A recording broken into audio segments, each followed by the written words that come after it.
옆에 분이 인사합시다. 당신은 기적의 주인공입니다. 우리 모두는 우리의 삶이 갈수록 더 안정되고 윤택하기를 원합니다. 젊을 때는 고생을 사서 한다고 좀 팍팍하고 힘든 인생을 살지라도 노년에는 좀 여유 있고 좀 멋있게 늙었으면 좋겠다 하는 그런 바람들이 우리 모두에게 있습니다. 저도 그렇습니다. 성경에 보시면 갈렙의 인생이 그랬습니다. 갈렙은 85세의 나이에도 패기 넘치는 삶을 살았습니다. 이스라엘의 지도자인 여호수아에게 찾아가서 나를 전쟁터에 내보내 주십시오. 하나님 우리에게 약속하신 그 땅을 내가 정복해서 차지하겠습니다. 85세 때 갈렙이 전쟁터에 나가겠다 그랬습니다. 여호수아의 허락을 받고 유다 지파를 이끌고 가나안 땅에 살고 있는 원주민들을 찾아가서 싸웠습니다. 그것도 대대로 거인 족속인 아낙 자손을 상대로 싸웠습니다.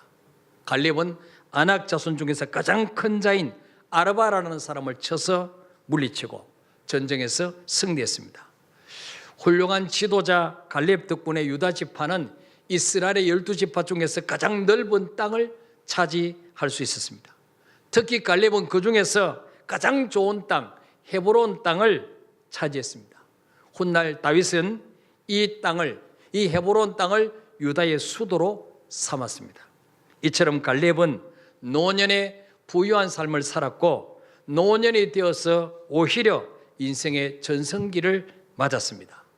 육체적으로도 건강했고 정신적으로도 건강했고 경제적으로도 조금도 모자람이 없는 윤택한 삶을 살았습니다. 저는 우리 교회 모든 성도님들이 이런 복을 받게 되기를 축복합니다. 자, 그렇다면 갈렙의 노년이 어떻게 이처럼 멋질 수가 있었을까요? 갈렙은 하나님의 말씀을 생명처럼 소중하게 여겼습니다. 40살 때 유다 지파 대표로 가나안 땅을 40일 동안 정탐하는 임무를 띠고 갔습니다. 파견됐습니다. 12명이 갔는데 갔다 와서 보고를 합니다. 10명의 정탐꾼들은 이렇게 말합니다. 우리가 가보니까 과연 하나님이 약속하신 그 가나안 땅은 기름지고 젖과 꿀이 흐르는 땅이면 틀림없습니다. 그러나 그 성읍은 크고 견고하고 거기 살고 있는 원주민들은 너무너무 강대한 민족이어서 우리는 능히 그 땅을 정복할 수가 없습니다. 우리는 스스로 보기에도 메뚜기 같았습니다. 부정적인 보고를 합니다. 이 말을 듣고 모든 백성들이 밤새도록 울면서 통곡합니다. 하나님을 원망합니다. 모세를 원망합니다. 그러나 똑같은 땅을 탐지하고 왔던 여호수아 갈렙은 뭐라 말합니까? 아닙니다. 그 땅은 하나님 약속대로 젖과 꿀이 흐르는 땅입니다. 그들의 신은 그들을 떠났고 우리 하나님은 우리와 함께 하십니다. 그 땅은 하나님이 우리 조상 때부터 주시라고 약속하시는 약속의 땅입니다. 우리는 능히 정복할 수 있습니다. 올라가서 점령합시다. 이 여호수아 갈렙은 눈에 보이는 환경보다도 하나님의 약속의 말씀을 더 의지했습니다. 그래서 10명의 부정적인 보고를 했던 정탐꾼은 다 그 자리에서 죽었습니다. 하나님이 다 처리했습니다. 그러나 여호수아 갈렙은 젖과 꿀이 흐르는 가나안 땅을 차지할 수가 있었습니다. 뿐만 아니라 하나님께서 그때 갈렙에게 주신 약속이 있습니다. 네가 다른 사람들과 달리 나를 온전히 믿고 따랐으니 네 발로 밟는 모든 땅을 내가 너와 네 자손에게 주리라 약속하셨어요. 이 갈렙은 40살 때 하나님이 주셨던 그 말씀, 그 약속을 잊지 않았습니다. 가슴에 간직하고 있었습니다. 그러다가 85세가 되었을 때 여호수아에게 와서 하나님이 45년 전에 내게 이 약속을 하셨습니다. 나를 전쟁터에 나가게 허락해 주십시오. 그 땅을 차지하겠다고 요구했습니다.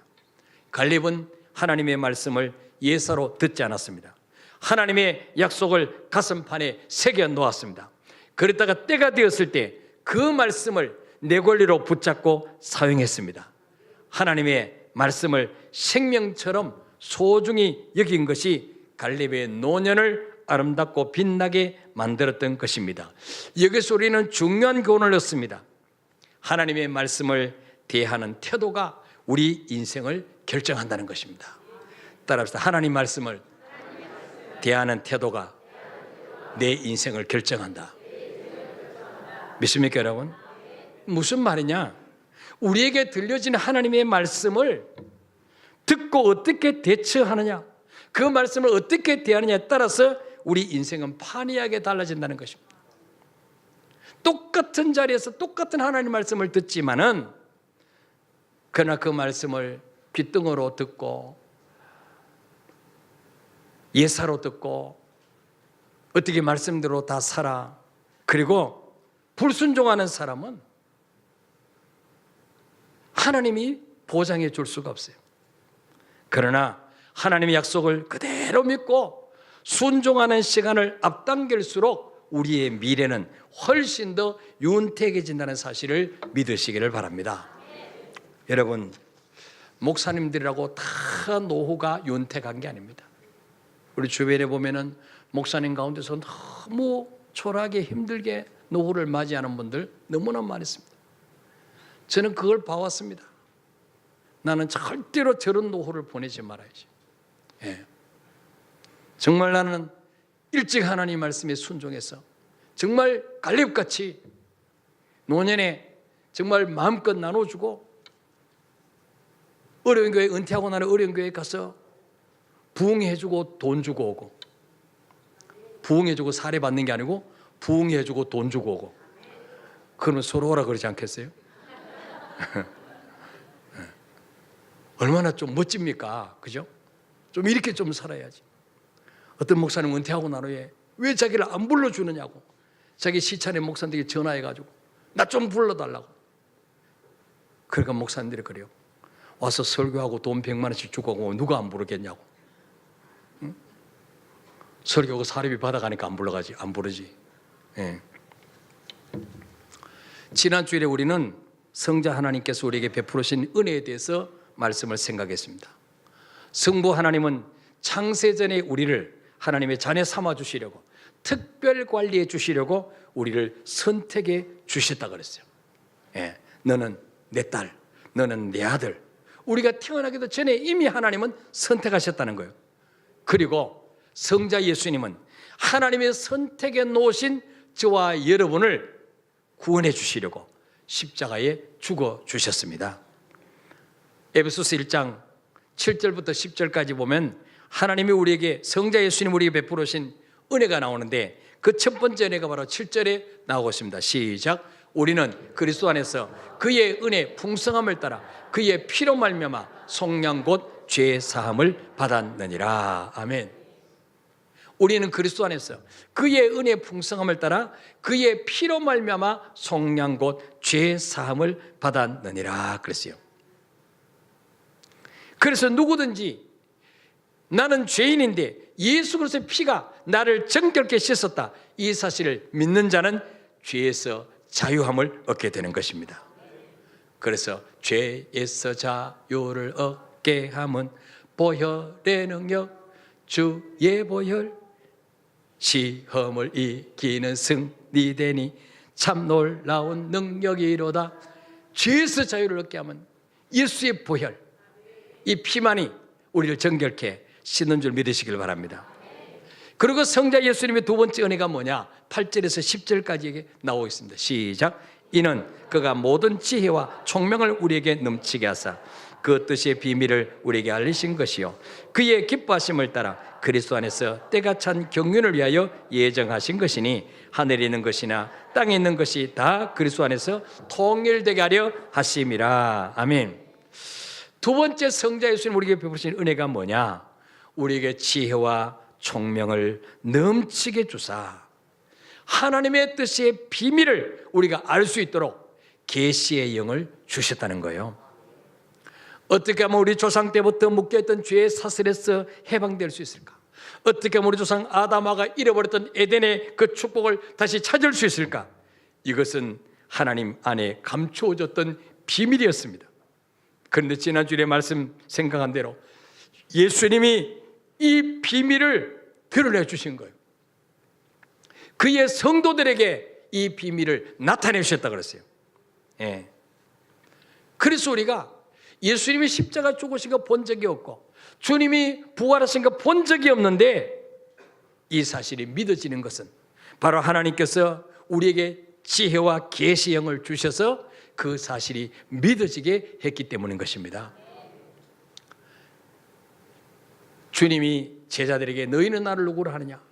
베드로가 주는 그리스도시요 살아계신 하나님의 아들입니다 고백했을 때 바요나 시몬아 네가 복이 있도다. 이를 네게 알게 하는 혈육이 아니요 하늘에 계신 네 아버지시니라 그랬어요. 예. 아무나 예수님을 향해서 주는 그리스도시요 살아계신 하나님의 아들입니다 이 고백을 할 수 없다는 거예요. 하나님께서 우리에게 계시형을 허락하셔서 그분이 누구신지, 그분이 내 죄 때문에 죽으심이 믿어지게 해주셔야지 그 고백을 할 수 있다는 거예요. 그러니까 우리가 이 세상에서 받을 수 있는 가장 큰 복이 뭐냐? 예수가 내 죄 때문에 죽으심이 믿어지는 복이에요. 믿습니까 여러분? 오늘 죽어도 천국 갈 수 있다는 것이 믿어지는 복이에요. 이거는 돈 주고 살 수 있는 게 아니에요.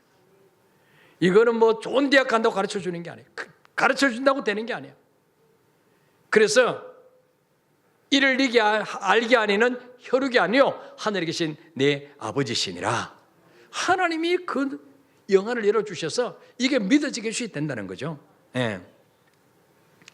오늘 세 번째로 생각할 것은 성자 하나님의 은혜가 뭐냐? 따라서 우리를 하나님의 기업으로 삼아주셨다. 자, 11절 봅시다. 시작. 모든 일을 그의 뜻의 결정대로 일하시는 이의 계획을 따라 우리가 예정을 입어 그 안에서 기업이 되었으니. 아멘. 자, 여기서 11절에서 우리 하나님 어떤 분인가를 가르쳐주고 있는데 어떤 분이냐? 모든 일을 그분의 뜻에 의해서 결정하시는 그분이 바로 우리 하나님이라는 거예요. 믿습니까 여러분? 우리가 나름대로 멋진 계획을 세우지만은 사람이 마음으로 자기 길을 계획할지라도 그 걸음을 인도하시는 여호와시니라. 우리가 계획한 대로 다 됩니까? 우리가 부자 되고 싶다고 다 부자 됩니까? 오래 살고 싶다고 다 오래 삽니까? 그거는 뭐예요? 하나님의 뜻에 따라 결정된다는 거예요. 믿습니까 여러분? 우리가 살고 죽는 거, 복 받고 화 받는 거, 높아지고 낮아지는 거 하나님 위해서 결정된다는 거예요. 예. 물론 팽팽 노는 사람을 하나님이 높이지 않습니다. 그렇죠? 열심히 하고자 하는 자를 높이시지만은 열심히 한다고 다 높이는 것도 아니에요. 하나님의 뜻에 의해서 결정됩니다. 우리가 하나님과 좋은 관계를 가져야 되는 이유가 그것인 거. 우리가 열심히 사업하러 다니고 돈 벌러 다니고 공부하러 다니는 것보다 더 중요한 것이 하나님의 관계인 이유가 바로 이것입니다. 예. 자, 그러면 이 말씀을 들을 때 우리 마음속에 좀 불만이 생기지 않습니까? 나는 뭐야 그러면? 나는 뭐야? 열심히 했을 필요도 없네? 그럼 뭐 그냥 뭐 공부도 하지 말고 그냥 일도 하지 말고 그러면 되겠네? 그 말이 아니에요. 예. 왜 하나님의 손에 다 있느냐? 하나님이 만물의 주인이기 때문에. 믿습니까 여러분? 창세기 1장 1절에 보니까 태초에 하나님이 천지를 창조하시니라. 모든 걸 만드신 주인이 하나님이에요. 그러니까 주인 마음대로 하는 거예요. 딴 사람 불만할 수 있어요 없어요? 없어요. 주인 마음대로 하는 거야. 그래서 요즘 뭐예요? 건물주의 횡포가 굉장히 심하다 그러잖아요. 조물주 위에 건물주가 있다 그러잖아요. 왜 그러냐? 장사 잘 되면 빼라 그래. 나가라 그래. 내가 하겠다고. 근데 뭐예요? 주인 마음이에요. 주인이 나가라면 나가야 돼요. 그래서 주인이 그렇게 끌발이 센 거예요. 응? 우리 신하영 권사님, 자, 열심히 돈 벌면 그 돈 쓰는 거를 라인대 허락받고 써요? 자기 마음대로 써요? 자기 마음대로 써요? 왜 자기 마음대로 써? 나한테 허락도 안 받고. 응? 자기가 벌었으니까, 내가 벌었으니까 이 돈의 주인이 나라는 거야. 그럼 딴 사람이 왜 너 마음대로 써? 불평할 수 있어요, 없어요? 없어요. 하나님도 마찬가지예요. 모든 만물을 만드신 분이 하나님이기 때문에 아무도 하나님 왜 그러십니까? 이 일을 걸 수 있어요, 없어요? 없어요. 그러면 네가 하나님 해라. 네가 모든 거 다 만들어라. 네가 다 다스려라. 우리는 하나님 자리를 맡겨줘도 못해요. 다 죽여, 다 죽여. 화분 하나도 못 살리는데 산에 얼마나 많은 나무가 풀이 있습니까? 아무리 가물어도 하나님 다 이슬로 비로 다 살리시는 거예요. 그렇죠? 그러니까 하나님 위대하신 거예요. 예. 다 먹여 살리잖아요. 사람도 다 먹여 살리잖아요. 예. 우리 인간이 대단한 것처럼 보이지만요, 이사야 40장 6절에 보니까 읽어봅시다. 시작. 말하는 자의 소리여 외치라. 대답하되 내가 무엇이라 외치리까 하니 이르되 모든 육체는 풀이요 그의 모든 아름다움은 들의 꽃과 같으니. 아멘. 우리 인간이 누구냐, 어떤 존재냐를 성경에 가르쳐주고 있어요. 모든 육체는 풀과 같다. 풀. 그의 모든 아름다움은 들의 꽃과 같다. 아무리 권력 있고 돈이 많고 미모가 예뻐도 그것은 뭐예요? 들의 꽃과 같다는 거예요. 꽃은 어때요? 금방 시들어요? 영원히 안 시들어요? 금방 시들고 떨어져요. 풀은 금방 말라져요? 영원히 존재해요? 금방 말라지는 거죠. 그래서 우리 인간은요, 풀과 같다는 풀. 뭐 이 땅에서 좀 큰 소리 치고 뭐 높아졌다 그래도 그 영광은 들의 꽃과 같다는 거죠. 금방 시들어버린다. 예. 40장 7절에 시작. 풀은 마르고 꽃이 시듬은 여호와의 기운이 그 위에 불미라. 이 백성은 실로 풀이로다. 아멘. 뭐 인기 있다 그러고 요즘 뭐 아이돌 그룹 뭐 한 방에 날아가. 내일 일을 알 수 없어요. 요즘 뉴스 보시죠? 매스컴을 통해서. 예. 풀은 마르고 꽃은 시든다는 거예요. 여호와의 기운이 그 위에 불어버리면 풀도 하루쯤에 바싹 말라버려요. 꽃도 금방 시들어 떨어져 버려요. 그럼 어떻게 살아야 될까요? 8절에 시작. 풀은 마르고 꽃은 시드나 우리 하나님의 말씀은 영원히 서리라 하라. 아멘. 우리 인생은 풀과 같고 그 모든 영광은 풀의 꽃과 같이 금방 시들어 버립니다. 그럼 우리가 어떻게 살아야 됩니까? 그러나 우리 하나님의 말씀은 영원히 서리라. 하나님의 말씀만이 영원히 남는다는 거죠. 그래서 우리가 하나님 말씀대로 순종한 것만 무너지지 않는다는 거예요. 믿습니까, 여러분? 자, 모든 일을 하나님의 뜻대로 결정하시는 그분의 계획에 따라서 우리가 예수 안에서 하나님의 무엇이 되었다고 말씀합니까? 11절에 그 안에서 기업이 되었으니. 그래서 기업. 예수 그리스도를 통해서 하나님이 우리를, 저와 여러분을 그분이 기업으로 삼아 주셨다는 거예요. 기업. 여러분, 기업이 뭔지 아십니까? 어떤 사람이 공장, 내가 세운 공장 이게 내 기업이야. 어떤 사람은 땅 이게 내 기업이야. 근데 시편 127편 3절에 보니까 뭐가 기업이라고 하느냐. 읽어봅시다. 시작. 보라, 자식들은 여호와의 기업이요 태의 열매는 그의 상급이로다. 아멘. 자, 부모에게 있어서 기업이 뭐냐? 자식이란 거죠. 자식을 하나님이 우리에게 부모가 계신 기업이란 거예요. 기업. 믿습니까, 여러분? 그래서 여러분, 아무리 성공하고 뭐 잘해도 무슨 농사를 잘 지어야 성공했다고 말해요? 자기는 찰떡같이 하시네. 자식 농사를 잘 지어야 돼. 자식 농사. 왜? 자식이 제일 소중한 기업이니까. 다 망해도 내 자식이 건강하고 정말 잘 살면 내 인생은 그래도 잘 살았구나 이렇게 할 수 있다는 거죠. 그만큼 자식은 부모에게 있어서 뭐예요? 재산 목록 1호라는 거예요. 1호. 자, 하나님께서 우리를 기업으로 삼으셨다는 말은 우리가, 저와 여러분이 하나님 앞에서 가장 소중한 재산 목록 몇 호? 1호라는 거죠. 하나님 우주 만물을 다 만드셨는데 하나님이 가장 귀히 여기시고 가장 아끼시는 것이 저 화성이 아니고 저 아름다운 나라 스위스가 아니고 저와 여러분이라는 거죠. 믿습니까, 여러분? 자, 하나님이 만약에 기업을 운영하신다, 그러면 그 기업이 망할 수 있을까요, 없을까요? 없어요. 하나님이 어떤 기업을 운영하신다면 절대로 망할 수 없어요.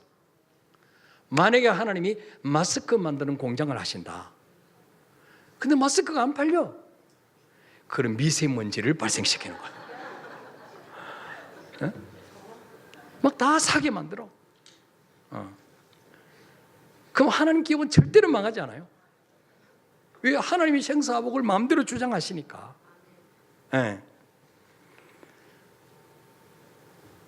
제가 왜 이 이야기하느냐? 그렇다면 저와 여러분은 하나님의 기업이에요. 그럼 우리는 망할 수 있을까, 없을까요? 그렇지, 안 망해. 안 망해요. 왜? 하나님이 기업이니까.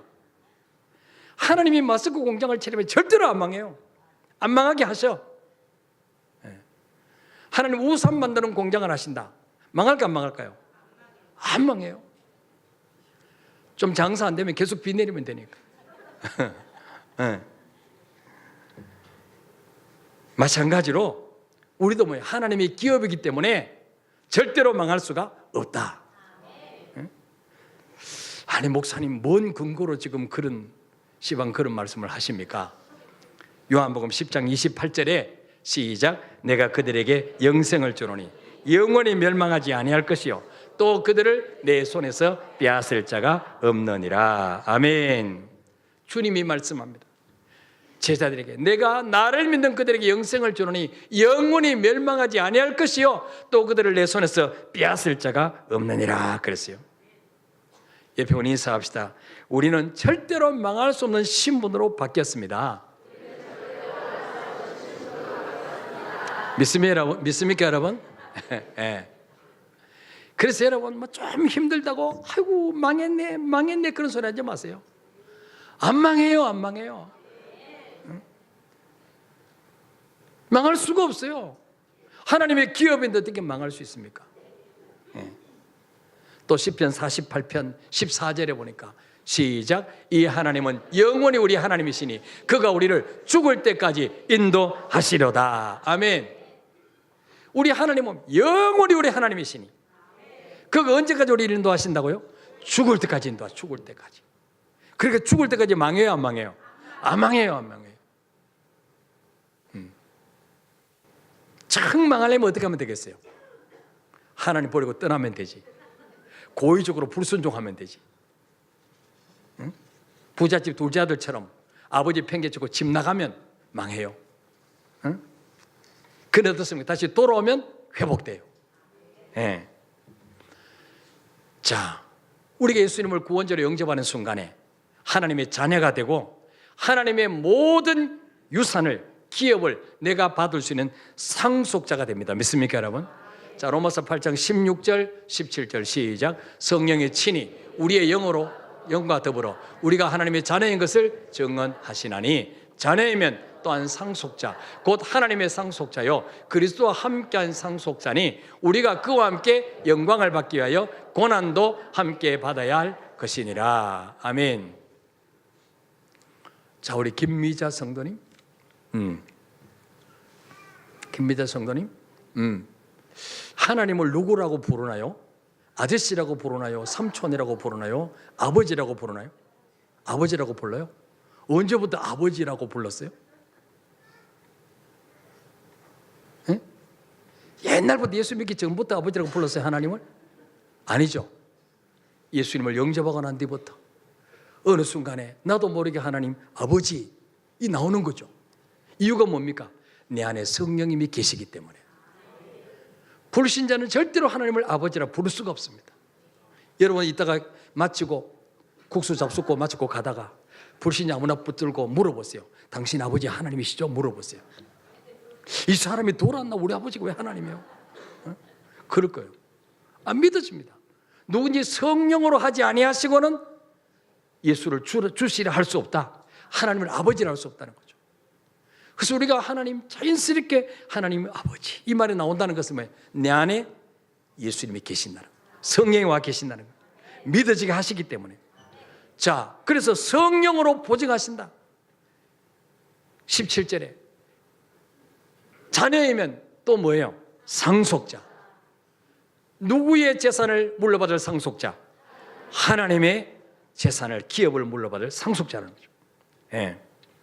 그럼 하나님이 우리를 위해서 준비해 놓으신 기업은 어떤 기업이냐? 베드로전서 1장 4절에 보니까 시작. 썩지 않고 더럽지 않고 쇠하지 아니하는 유업을 있게 하시나니 곧 너희를 위하여 하늘에 간직하신 것이라. 아멘. 자, 하나님이 우리를 위해서 준비해 놓으신 그 기업, 그 유산은 썩지 않고 더럽지 않고 쇠하지 아니하는 기업이라 그랬어요. 자, 그것을 누구를 위해서 준비해 놓으셨어요? 너희를 위하여. 너희가 누구예요? 예. 자기 이름을 넣어서 아무개를 위하여. 시작. 어디에 간직하신 것이라? 하늘에 간직하신 것이라. 왜 하늘에 간직해 놨을까요? 저 미국에 간직해 놓지 않고, 저 북한에 간직해 놓지 않고 왜 하늘에 간직해 놨을까요? 예? 아무나 못 훔쳐가게. 내가 받을 건데, 내가 상속받을 건데, 나보다 힘센 사람이 탈취해 가면 안 되잖아요. 강도가 탈취해 가면 안 되잖아요. 응? 대도 조세영 같은 사람 훔쳐가면 안 되잖아요. 그래서 하나님이 하늘에 간직해 놓으셨어요. 아무도 못 가져가게. 믿습니까 여러분? 우리가 천국 가면 주십니다. 이 땅의 모든 기업은 언젠가는 낡고 없어집니다. 그러나 하나님께서 우리를 위해서 하늘에 보관되어 있는 선물은 순수하고 때가 묻지 않았고 절대로 변질되거나 부패하는 일이 없습니다. 하나님은 우리가 천국에 간 다음에 누릴 수 있는 많은 기업을 준비해 놓으셨을 뿐만 아니라 우리를 하나님의 기업으로 간주해 주신다는 거예요. 그러니까 얼마나 우리를 아끼고 사랑하신단 말이에요. 예. 우리가 하나님 앞에 재산 목록 이러니까. 예. 여러분 자녀를 무엇과 바꿀 수 있습니까? 예? 돈 주고 바꿀 수 있습니까? 자녀를? 집 한 세 채 주면 자녀하고 바꿀까요? 택도 없죠. 예. 하나님도 마찬가지예요. 그 무엇과도 우리를 바꾸지 않습니다. 그러니까 망할 수 없다는 거예요. 그래서 우리가 하나님의 기업이 됐다는 거, 놀라운 특권인 줄 믿으시길 바랍니다. 마지막으로 성자 예수님께서 우리에게 주신 은혜가 뭐냐? 따라합시다. 우리로 영광의 찬송이 되게 하셨다. 자, 에베소서 1장 12절 시작. 이는 우리가 그리스도 안에서 전부터 바라던 그의 영광의 찬송이 되게 하려 하심이라. 아멘. 하나님은 우리를 하나님의 기업으로 삼아주셨을 뿐만 아니고 더 놀랍게도 영광의 찬송이 되게 하셨다고 말씀하고 있어요. 영광의 찬송. 예수님께서 우리를 보고 하나님 앞에 찬미를 드릴 수 있도록 해드리는 찬송의 대상이 되게 하셨다. 저와 여러분이 찬송의 대상이 되게 하셨다. 얼마나 황송한 말씀이에요. 한 유명한 신학자는 이런 말을 했어요. 예수 그리스도는 하나님이 우리에게 주신 가장 위대한 선물이다. 그리고 우리는 예수 그리스도가 하나님 앞에 바치는 가장 향기로운 선물이다. 그런 말을 했어요. 따라합시다. 예수 그리스도는 하나님이 우리에게 주신 가장 위대한 선물이다. 그리고 우리는 예수 그리스도가 하나님 앞에 바치는 가장 향기로운 선물이다. 믿습니까 여러분? 예수님께서는 구원받은 저와 여러분을 하나님께 영광 돌리는 찬송의 대상으로 하나님께 바친다는 것입니다. 우리가 주님 앞에 섰을 때 예수님은 아버지를 향해서 말합니다. 아버지여, 이 사람은 본래 하나님도 모르고 하나님을 대적하고 교회 차만 지나가도 침뱉던 사람인데, 죄만 짓던 사람인데 아버지의 은혜로 구원받고 변화되어서 이제는 하나님께 영광을 돌리는 사람이 되었습니다. 이 사람을 아버지께 바칩니다. 예수님께서는 그분의 신부인 우리를 거룩하고 흠이 없는 하나님의 자녀로 영광스러운 찬미의 제목으로 하나님 앞에 바치기를 원하고 계신다는 것입니다. 그래서 야고보 1장 18절에 보니까 시작, 그가 그 피조물 중에 우리를 한 천 열매가 되게 하시려고 자기의 뜻을 따라 진리의 말씀으로 우리를 낳으셨느니라. 아멘. 자, 우리가 하나님 앞에 올려드릴 영광의 찬송이 되려면 마귀의 자녀에서 하나님 자녀로 신분이 바뀌어야 돼요. 거듭나야 되잖아요. 그렇지 않고는 영광의 찬송이 될 수가 없어요. 그래서 하나님은 피조물 중에 우리로 천 열매가 되게 하시려고 자기 뜻을 따라 뭘로 우리를 낳으셨다 그랬어요? 진리의 말씀으로 우리를 낳으셨다는 거예요. 우리를 산부인과 가서 낳으신 게 아니고 진리의 말씀으로 우리를 낳으셨다는 거예요. 진리의 말씀으로. 네. 자, 그래서 요한복음 3장 5절에도 니고데모에게 주님 하신 말씀입니다. 읽어봅시다. 시작. 예수께서 대답하시되 진실로 진실로 네게 이르노니 사람이 물과 성령으로 나지 아니하면 하나님의 나라에 들어갈 수 없느니라. 아멘. 사람이 물과 성령으로 나지 아니하면 하나님 나라에 들어갈 수 없다. 여기 물이 무엇입니까? 말씀이에요. 말씀. 말씀과 하나님의 말씀과 성령의 감동하심이 없이는 다시 태어날 수 없다는 거죠. 그래 우리는 뭐예요? 천국 가려면 두 번 태어나야 돼요. 믿습니까 여러분? 따라합시다. 두 번 태어나야 된다. 한 번은 어머니 뱃속에서 태어나고 한 번은 영적으로 다시 태어나야 된다. 믿습니까 여러분? 이걸 보고 거듭났다 그래요. 거듭났다. 신학적인 용어는 중생했다. 중생했다. 바로 예수님이 니고데모에게 요한복음 3장에서 하신 말씀이에요. 네가 거듭나지 않고는 하나님 나라에 들어갈 수 없느니라. 그런데 니고데모가 주님, 내 나이가 몇 살인데 내가 몸무게가 몇 킬로인데 이 나이에 무슨 어머니 뱃속에 다시 들어갔다 나올 수 있습니까? 무식에 충만한 소리를 하는 거예요. 그러니까 예수님이 야 이 사람아, 네가 이스라엘의 율법 선생으로서 그것도 모르느냐. 그러면서 내가 너에게 거듭나야 하겠다는 말은 그 말이 아니다. 어머니 뱃속에 들어갔다 다시 나와야 된다는 말이에요. 어머니 뱃속에서 100번 들어갔다 나와도 여전히 죄인인 것입니다. 믿습니까 여러분?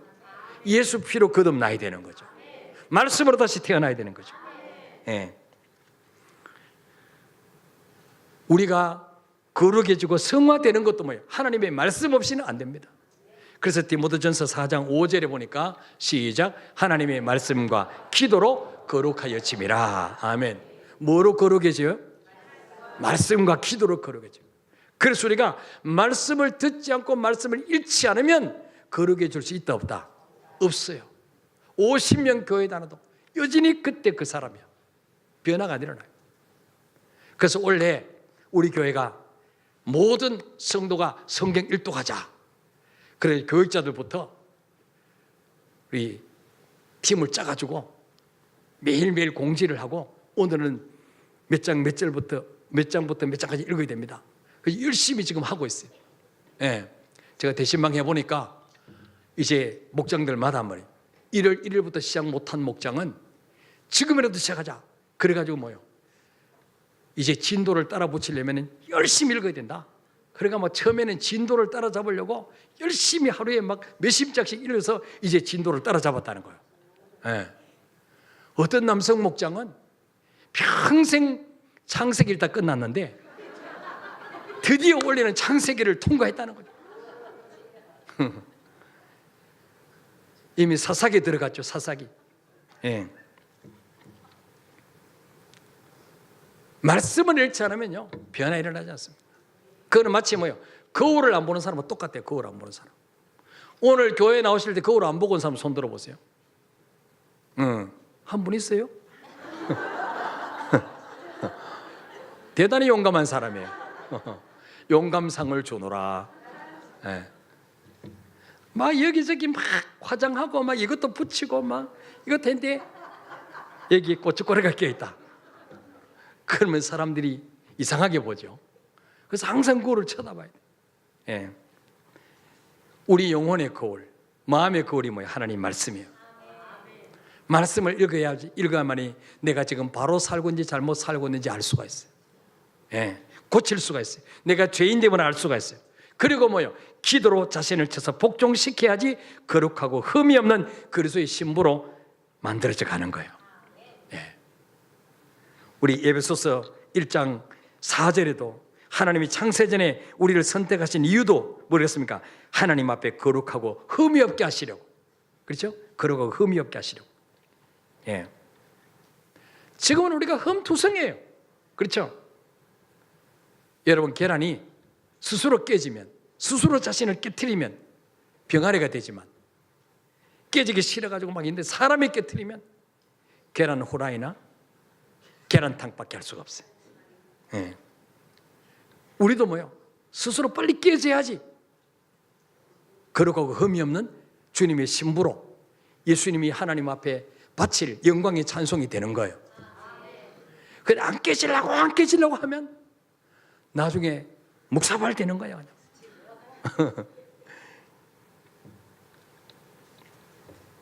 우리를 부르신 하나님의 열심이 결국에는 우리를 영광의 찬송이 되도록 빚어 가실 것입니다. 그냥은 천국 못 보내. 깨트려서 보내야 되니까. 변화시켜서 거룩하고 흠이 없게 만들어서 보내야 되니까. 그러니까 스스로 빨리 변화되면 덜 고생하고 거룩하고 흠이 없게 되어지는데, 뺀질뺀질하게 안 깨지려고 하면 온갖 고생 다 하고 결국은 성화돼서 주님 앞에 서는 거예요. 자, 오늘 성자 하나님께서 베풀으신 은혜, 세 번째는 우리를 하나님의 기업으로 삼으셨다. 그래서 망할 수 없는 신분으로 바뀌었다. 그럼 마지막 네 번째는 우리를 하나님께 올려드릴 영광스러운 찬송이 되도록 하셨다. 이 성자 예수님의 은혜를 날마다 찬송하며 살아가시기를 축원합니다. 우리 찬양하고 기도하겠습니다.